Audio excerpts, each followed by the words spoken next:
The most hated game dev. Do you guys think that Neil Druckmann is actually the most hated game dev? What do you guys think? Is it or not? I think that with Western audiences, he may in fact be the most hated guy. Yeah, he's up there. Yeah, we'll see. The year's 2025 and the gaming world is at war. Yeah. On one side, the general public, who doesn't get what the big deal is. If there truly are people that are dropping off of the show, they're cowards. They didn't like strong women. They're afraid of a TV show? So, let me get this. They're afraid of a TV show. They don't like a lesbian. And on the other side, gamers. Well, the attacks on gamers are just beginning. The wokest episode in television history. At the center stands Neil Druckmann. And all I'll say is at the end of the day, you're way less important. And some of you are not important at all. It's laughable. We send it to each other as jokes some of the time. The beta male, the male feminist. A once universally respected visionary. Now, the most divisive figure in gaming. This is hilarious. I saw this on Reddit. I'm gonna kill your kid in front of you. What? How vile. Turning a game studio known for only making classics into one that only makes remasters and news headlines. This to me does feel actually disrespectful, and I mean that legitimately. And to think that it all started with an idea he had in college. It's 2004, and Neil needs to pitch a zombie game to the father of zombie movies, George Romero. We had a school project where we had to pitch game ideas to George Romero. So the idea was for this kind of the story. His idea is about a cop protecting a young girl. In the game, the player switches between the two characters to force I think empathy. I heard of this. I pitched it to George, and he hated it. So I just sat on it. After getting a job as a programmer at the game studio Naughty Dog, he continues to work on these ideas in the background. Until Naughty Dog promotes Neil, along with Uncharted 2 director Bruce Straley, to direct a new project. Our task was to reboot Jak and Daxter. We started to realize Wait, that never happened though, right? I don't remember that ever happening. That it was not going to do justice to the franchise that the fans had fallen in love with. It would be shifting it so far in a new direction. Yeah. Like, well, I have this thing I've been working on. What if we try to do this? Eventually, this turns into a game based on his zombie idea. The old cop becomes a smuggler named Joel, who's tasked with escorting a girl that's immune to the virus named Ellie across the country to people that are working on a cure. Some of Neil's other pitches include Joel being a hardened criminal seeking redemption, a virus that only infects women. They already have that. It's called feminism. Girl that it didn't infect, and that was Ellie. And the reason it failed is because it was a misogynistic idea. A revenge plot where Joel's old partner Tess hunts him across the country, and a climactic scene where Ellie comes in and saves Joel from being murdered by Tess. The game's director, Bruce Straley, rejects the revenge elements. Quote, "Revenge just wasn't a strong enough motivation for someone to travel all the way across an apocalyptic country for an entire year." At the time, Neil agrees. "I'm pretty dark. I wanted to kill Elena in Uncharted 2. Bruce is the one that would balance me and push for more levity." The partnership works. It's a delicate tug of war, but the end result is lightning in a bottle. People are constantly critiquing each other, and that's the culture we try to cultivate here at Naughty Dog, because it helps make the game better. Even if sometimes it can be frustrating and hurt your ego, but at the end of the day, it's all about the game. This game, in my opinion, has done irreparable damage to gaming, because ever since The Last of Us came out, everybody has wanted to make video games into movies. Like, I really don't like that. I think it's shifted the way that, because I see there's so many games that are like this now. And yeah, it's the first movie game. Yeah. Like a Kojima. Yeah, no, but like, I mean, I'm not saying all of them are bad. Like some of them are good. I mean, I heard The Last of Us Part 1 was good. But I think that a lot of people have tried to copy this because I think that people always try to emulate Hollywood because they want to be Hollywood, which I think is it's a bad idea. Making this the 4th game ever to earn my highest rating. The gameplay is pretty similar to their Uncharted games. It's like a movie. Actually, my involvement is nothing. That's the problem. Is universally praised as a step forward for video games. Sarah's dead. Don't do this. Hey, babe. The zombie win. By the end of the game, players are empathizing so hard, to the point of it almost feeling traumatic. Could you put your life on the line for me? Could you be the last of us? And the ambiguous ending sparks countless debates online. And so we don't want to come out and say, this is what we intend, or this is definitely the answer, because it is open.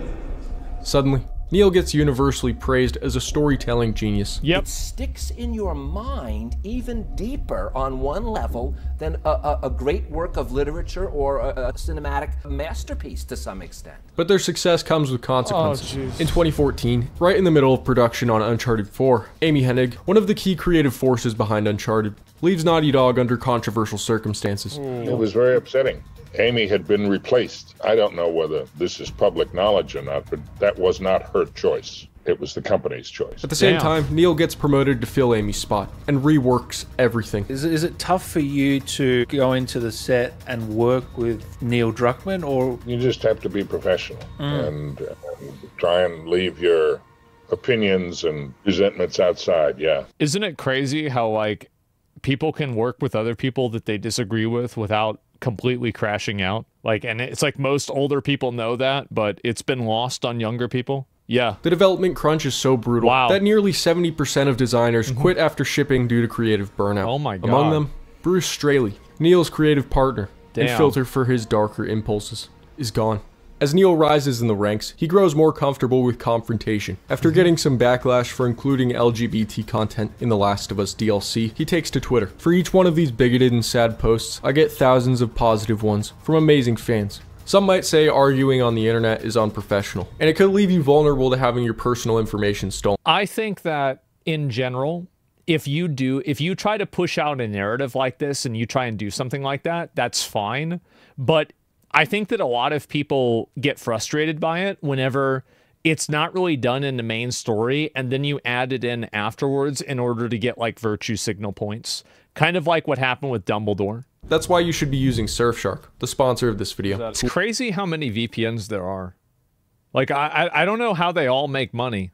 While arguing with fans might take a toll on Neil, it doesn't affect his standing at Naughty Dog. In fact, in 2017, he's promoted to vice president of the company. Now he has full creative control and a fresh team of developers. It's time to get honest. The writer's responsibility. You have no social responsibilities in your writing. The only thing you have a responsibility is to tell the truth. Just in time to start working on their next big project, The Last of Us. Part 2? Part 2. Oh!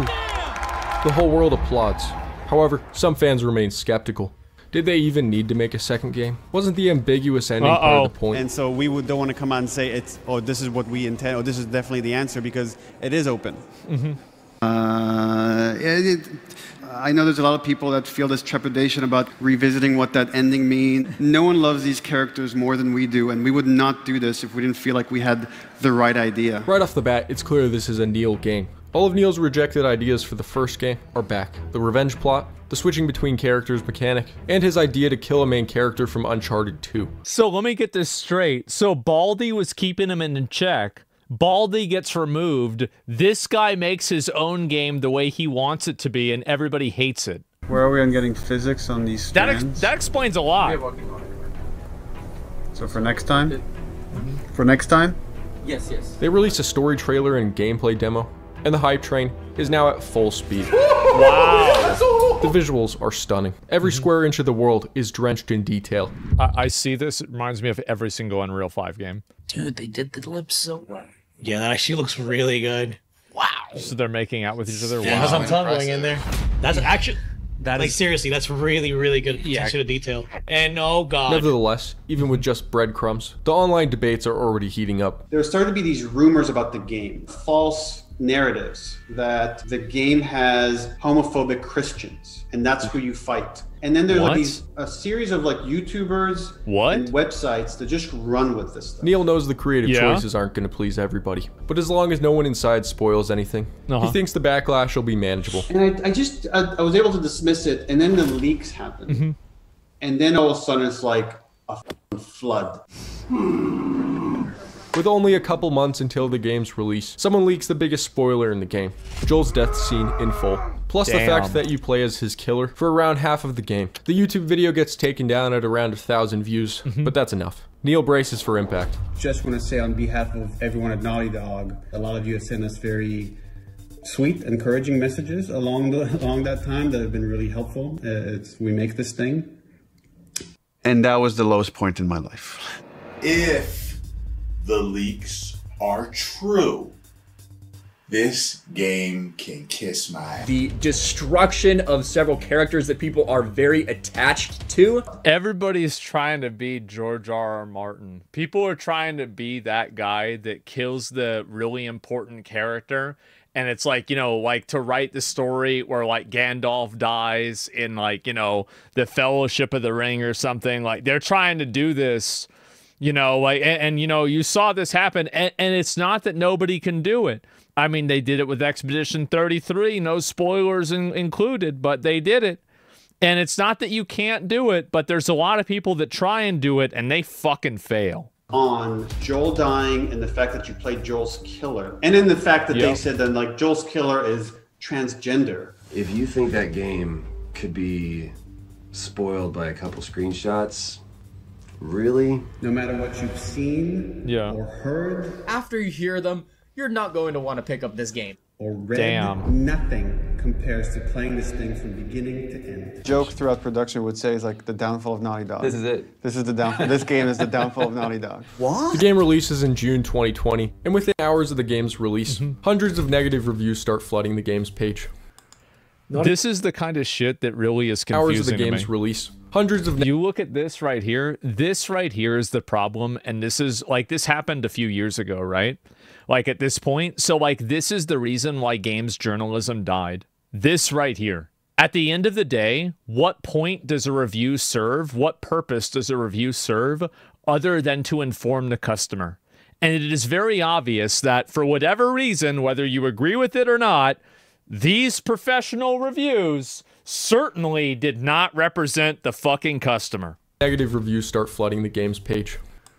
Naughty Dog just went full The Last Jedi on this one. Considering the game is supposed to be 20 to 30 hours long, the number of negative reviews raises some eyebrows. In response, some people even publish research articles dedicated to proving it's a coordinated attack. Yeah, it was a coordinated attack, but it probably also was a coordinated benefit because a lot of journalists and people, they put a very high value on things like diversity and different types of like social dynamics that are being represented in video games or in media. But that type of value isn't really represented by the public. So how is it fair that they overvalue it, but it's unfair whenever the players and the actual consumers undervalue it or anti-value it? That's the issue, and that's what's so confusing about this, is that it's very obvious that these people make it like, you know, like the Dragon Age the Veilguard getting a 9 out of 10. There's no way it was a 9 out of 10 game. Like, nobody thinks that. Nobody believed that. And IGN gave it that rating. Same with, like, Black Myth Wukong having an 8 out of 10 because of some bullshit thing that, like, wasn't even true. It was based off a bad translation. And so the big issue is that I think, yeah, you're right that you have a lot of negative reviews that happen. But if somebody gives a negative review for a reason why you're not going to consume a product, it doesn't matter as much as a review, in my opinion, of like somebody who actually played it and knew for sure. But it does matter. Like, you absolutely should be able to discuss, this is why I chose not to play this game. Starts allegedly taking down hundreds of reviews. Attacking gamers again, which, who's surprised? It's kind of funny that they'll delete the negative ones, right? But they won't delete the positive ones. This guy's really salty that the game didn't go the way he wanted it. Metacritic also implements a 72-hour waiting period for future reviews. Attacks are coming at Neil from all sides, but rather than letting it pass over, Neil goes full offense. And all I'll say is at the end of the day, to all our critics, we listen to that stuff and we digest a lot of it, but you're way less important. And some of you are not important at all when you're kind of shout and threaten and doing all that stuff. The problem is that the game sucked. Okay, if Kojima said this, everybody would be spamming based. The problem is not that you're acting this way. The problem is that you're acting this way after your game flopped.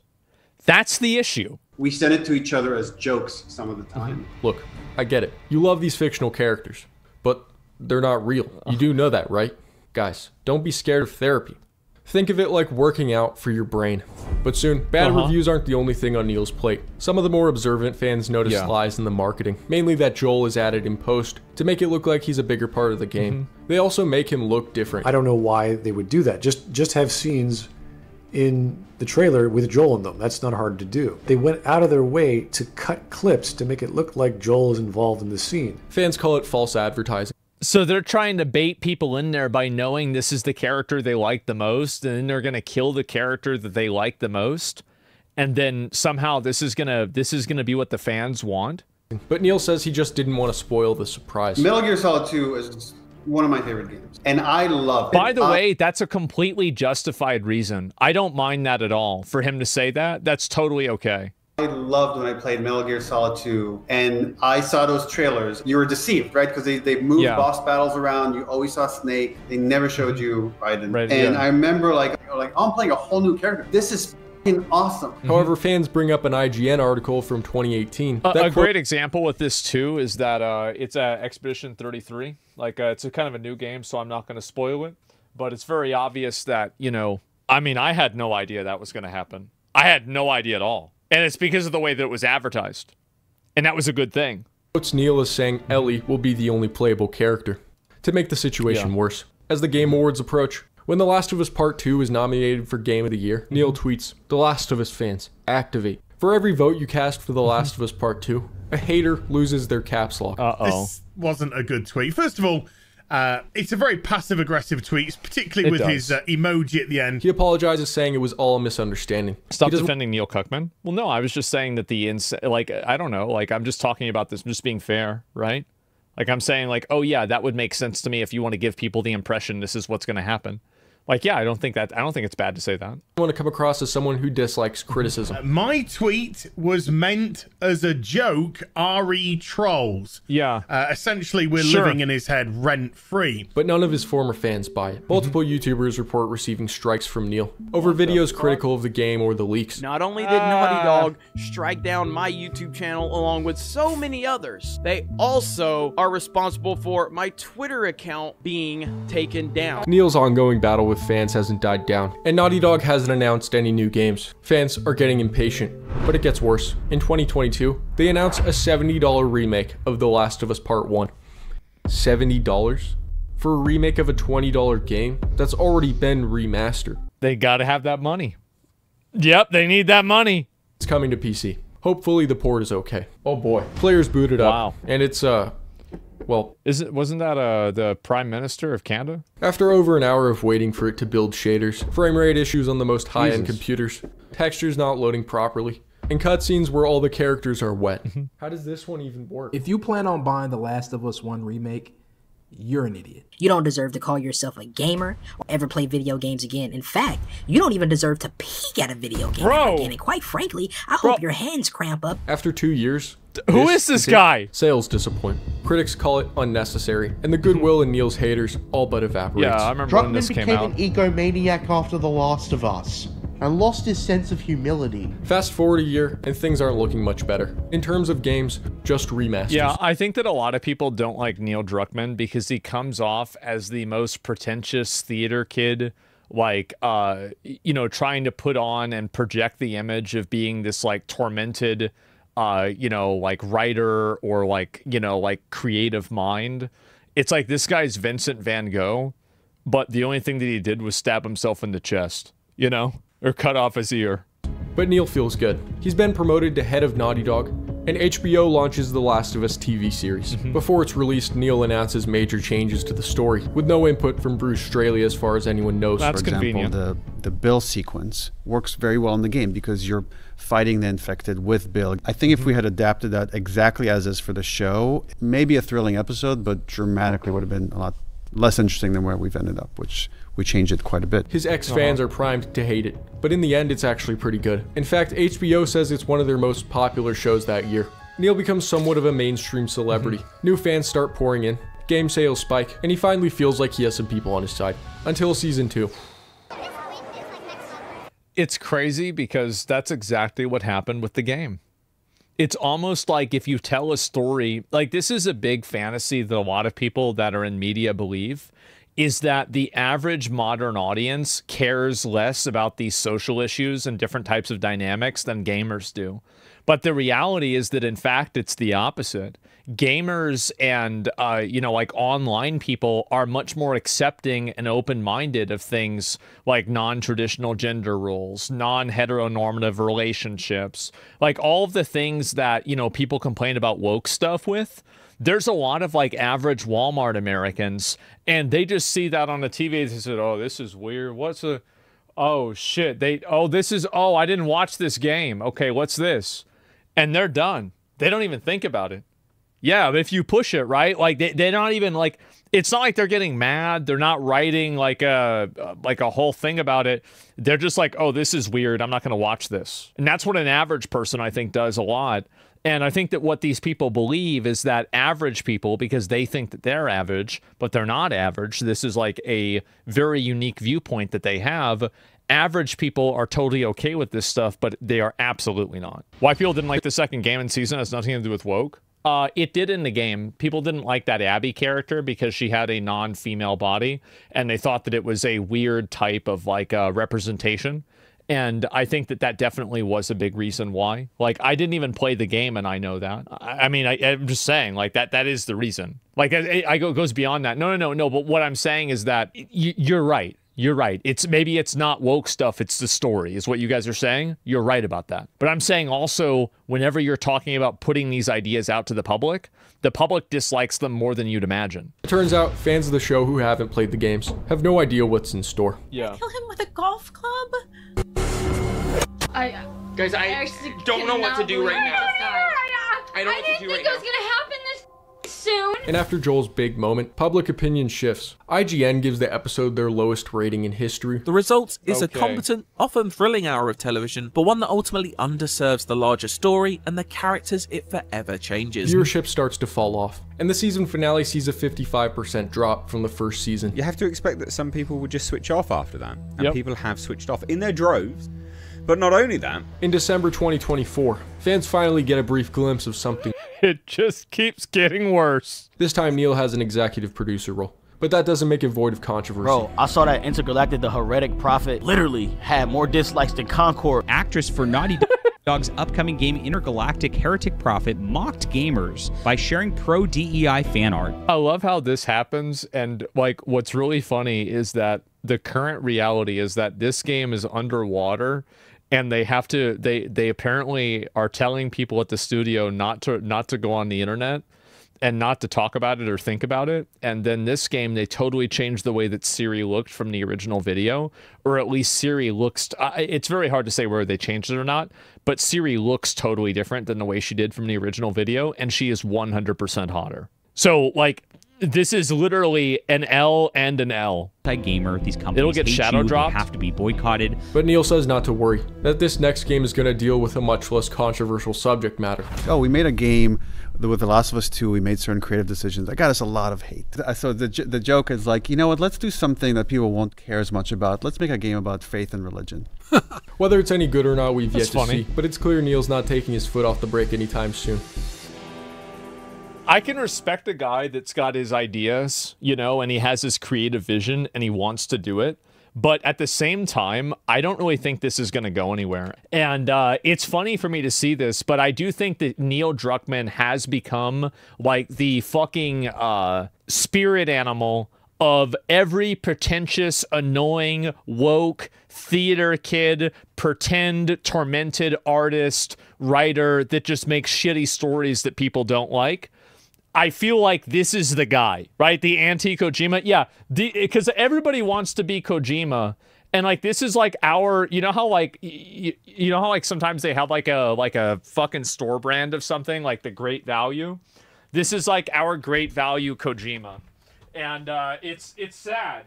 And I think also there's a lot of people that write great stories and they just don't do like all the self-aggrandizement. You know, like Shadowbringer's story was written by a woman, apparently in Final Fantasy. People love that. You've got the Expedition 33. People love that. So, like, the entire premise of this is bullshit. I'll be right back. But, yeah, did you wash your hands? Shut the fuck up. How about that? I think that annoying people write annoying stories. And that there's some people that go and they're in, like, writing and theater in America, and they're just so obnoxious and annoying. People don't really like them. They don't even like themselves. Final Fantasy Endwalker and Expedition 33 were mainly written by women. Yeah. It's not about women. It's just about annoying, obnoxious people. Yeah. Millennial theater kids. And